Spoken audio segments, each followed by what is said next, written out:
guess about the time I just first met Terry and Susan and Joe and Brad and all you guys here, but I just moved to Charlotte, North Carolina, and Lord gave me a word. Now I know I might have to get out of town after this.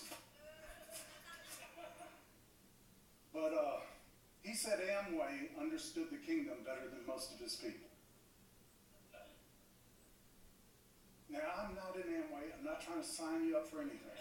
I've never been, I'm just, I'm not in any network marketing. Settle down, calm down. But I was living in the house of the guy who was the #1 guy in Amway. And his name is Dexter Jaeger. At the time, he had the biggest organization in Amway. And I knew what the Lord said. And so I said, I'm going to go learn everything I can from Dexter. But I'm not signing up for Amway.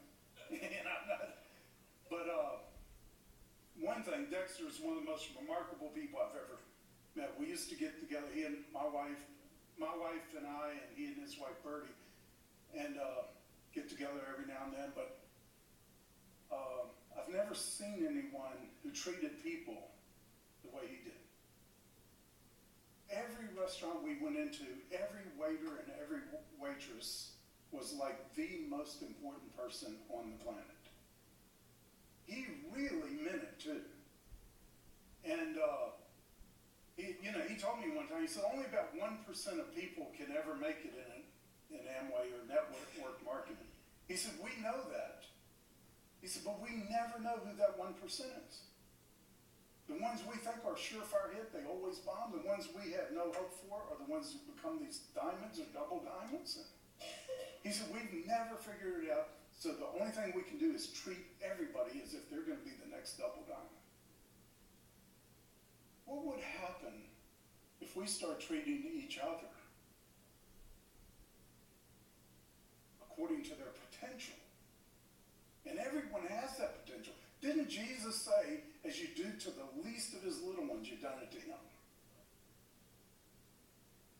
But how many of you would like to take Jesus to lunch today?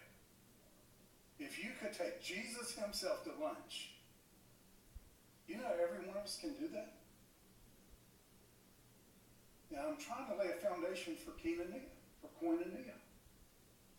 What if we start seeing each other the way he sees us? Don't we determine the value of any commodity by what somebody's willing to pay for it? What did the Lord, King of Kings, God Almighty, the Creator of the universe, pay for that person sitting next to you? What did he think of their value? What would happen if we start seeing like that? Start investing in one another. And we want to be his friend. Okay. John said, look, you can't love God who you haven't seen if you don't love your brother that you see. It doesn't work that way. I've heard a lot of people say, I love God, I just don't like the church. I said, not capable of that. It's not possible. You love him, you're going to love his kids.